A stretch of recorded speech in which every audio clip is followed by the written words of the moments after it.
Some U.S. citizens living in Israel say their family members are missing after Saturday's attacks by Hamas militants. The relatives spoke in a news conference from Tel Aviv today. I knew immediately wherever he was, it was a terrible situation. I took it to mean, I love you and I'm sorry because whatever is going to happen is going to cause you tremendous pain and worry. He's an arm length away in Gaza, evidently, but couldn't be farther from me and our family right now. Our hope, which is a little bit ridiculous at this stage to say that the optimistic scenario here is that she's held hostage in Gaza and not dead on the street of the kibbutz where we grew up. Meanwhile, at least 5 Canadians have reportedly been directly impacted by the Hamas attack. 2 are believed to be dead. 3 others are missing.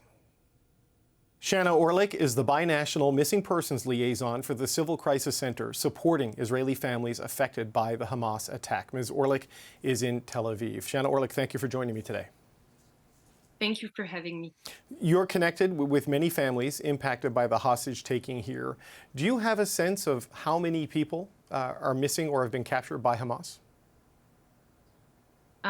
So we started organizing people, and as of now, the list that we have, the most updated one, is about 400 people, not of missing persons, but really their families, their close ones.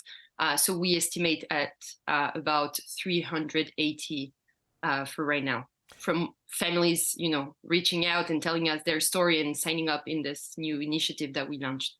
So from how many countries are we talking about here? We're hearing that 5 Canadians have been affected by this so far. What's your sense of how widespread this is? So from our numbers, we have about 60 dual nationals, people that are both Israeli and have 1 or 2 other citizenships, from the age of 4 to the age of 84. This is the range, and we have people from 16 different countries that we have seen so far. What kind of stories are you hearing about some of these missing people? I know there's a tendency not to share identities for various reasons because it could put them at risk, but what kind of stories are you hearing about the people who are missing? Heartbreaking. I've been in the front line of that, listening to their story also, because the government is not really organized and doesn't really give answers or that isn't in touch with them. So we get, to be this person that they turn to. And, it's from young people that were just partying and just got taken away. We know that there are wounded people that were taken by Hamas and have no assistance, very heavy wounds, war wounds. We also, the images, it's a massacre. And so we have people that tell the stories of their loved ones that, we have someone that is very young from Russia, and his parents are in Russia and he's alone. So the neighbor is basically in contact with us because he has no one. And we are trying to be their voices. We're trying to tell their stories. We have whole families on our form. We see 5, 6 people with the same family name, the same contact person. We know that villages have been completely, erased. And this is going on. So this is happening. They get no support. And what we're trying to do is really, as a very civil society, that, I'm a normal citizen. I heard on the news that no one was talking to those families, and it's hundreds of families. They're heartbroken and don't know what is happening. And the resilience is amazing, and the solidarity in the country is incredible. But at the end of the day, we're all citizens, we're all volunteers, we're trying to do our best, and we're also trying to reach out to diplomats, to anyone who can help, the Red Cross. We're in contact with a lot of people because I think also outside of Israel, people understand that civil society is leading the war effort. So we're at the front lines, trying to be in touch with the families, with the Ministry of Foreign Affairs here in Israel, and also with the army to make sure that we update our list and we send them also this information. We've heard from U.S. President Joe Biden today saying that he is, because there are Americans who are part of the missing and the hostages in this situation, that he has ordered his administration to share intelligence and to deploy experts to Israel to help with the hostage situation. What is your sense as to what the Israeli government is doing on the hostage front? Well, that's a very good question. I wish I had an answer, and that's what's very scary. We don't know what, at the political level, we don't know what the policy is. We don't know what the goals are. We just know right now there is a retaliation. There is a response of a very, very big scale on Gaza. But we don't really know what they're doing.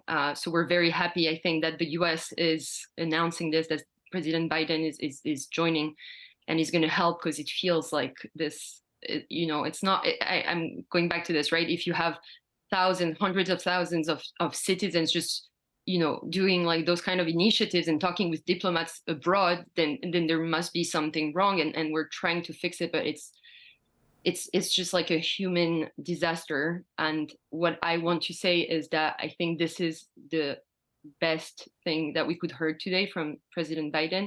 We need your government, we need all governments, we need the free world to unite and speak up against Hamas and against this terrorist group that has attacked us, but is still attacking us, basically. And there is Hezbollah in the north that is attacking us, and it's basically, a situation where we feel that we have thousands of bodies. We have bodies that are held in Gaza, people that are in tunnels. We don't know where they are, and it feels like it's urgent. And what we saw in what happened in the south of Israel is basically a pogrom done by ISIS. This is what we saw, and we need the world to help us. We need governments to come on board.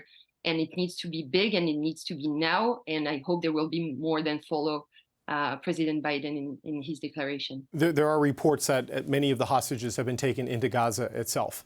And we know that Hamas has been accused of using its own citizens as human shields. It would undoubtedly do the same thing with the hostages that have been taken. Meanwhile, the Israeli Defense Forces are gearing up for what looks like a pretty severe response into Gaza.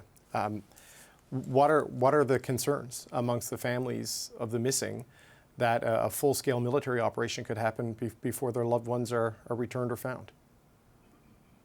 I think the fact that nobody is talking to them is just making things worse, because they don't know what to hope, they don't know what to believe, and so they see that this massive operation is happening, this war, and they lost their homes, and their grandmother is held hostage, and it's insane. So they're completely lost, I think, and they're just hoping that the government will take them and their loved ones into consideration, that they will first of all do anything they need to do using international aid to bring humanitarian aid to our hostages, to understand how many hostages, what are the ages, like when we're talking about a 4-year-old, and this is a story that broke our heart, a 4-year-old without his family in a tunnel, held by terrorists. I'm sorry, this is just it. It's okay. We have French people, we have Americans, we have Canadians, we have everyone. It's just everyone, and ISIS started one place in the world and then spread and started doing terrorist attacks all around the world. I think this is the risk, and that's why we need the democracies, our allies, to stand up. And this is the moment for us. Those are thousands of lives. We still don't know the numbers, and it's going to get worse. And the videos and the pictures are going to go. We're going to discover the full range of the horror that those people have been going through, and they're currently probably held in tunnels. Being sick, they also have bodies, corpses that it's just it's just inhuman, and we've been hearing so many stories, and we need the world's help. This is not just about Israel. This is not about the Palestinian liberation movement. This is about destruction, And, I'm a peace activist in my normal life when there is no war, and I'm for a two-state solution, and I truly believe in this, but this is different. This is a terrorist group that has been, in control since 2006 in Gaza, having no human rights, keeping population in poverty, and they're, I hear so many people that want to defend Palestinians. So if you want to protect Palestinians, we need to do this together and to get rid of Hamas before it's too late, and it goes wider than just Israel. Shanna Orlik, I want to thank you for speaking with me today. That's Shanna Orlik, the binational missing persons liaison for the Civil Crisis Center supporting Israeli families affected by the Hamas attack. Thank you for your time. Thank you so much.